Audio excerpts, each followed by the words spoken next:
and we've got ourselves a beautiful day in central southeastern Minnesota. I'm Raleigh, and I'm here with Les, a local farmer who's agreed to talk with us today. Thanks for talking with us today, Les. No problem. Excellent. Here we are. September's pretty much over. A couple days left anyways, but I'd imagine are you just waiting for the harvest, or what else do you have to concern yourself with right now? Right now it's harvest. We're real close to getting full swing into it.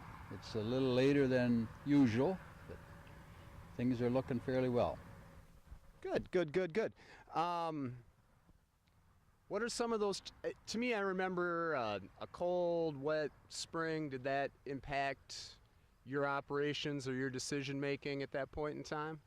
Well, at the time it didn't impact it too much because all the seed was already purchased and things were in place to go, and the weather just held us back. And I think in the back of our mind we still remember what last year was like, and that was an excellent year. So we went forward, and now that's why we're later this year, is because it needed more time. Gotcha. Just putting it in that little bit later has put you back this far then. Yep. Mm-hmm. Seem to remember kind of a hot, windy middle of the summer. Did that impact you as well?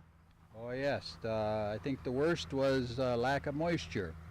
Things shut down once July came, and that's very critical to the corn.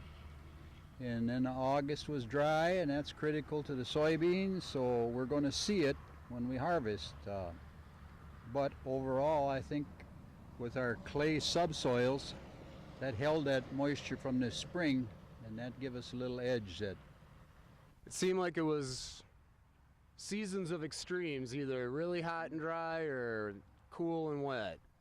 That's right, yeah. The real hot weather, we were fortunate that things were already pollinated by the time those hot spell came. Gotcha. Excellent. Well, do you mind if we go take a look at a field real quick? That sounds good. All right, Les, there's the cornfield. What do you see happening out there right now? Well, as you can see, the frost killed the top part of the plant all off, and we got frost to September 15th. So the corn is maturing just a little slow right now. But once the ears are starting to open up, that's a good sign.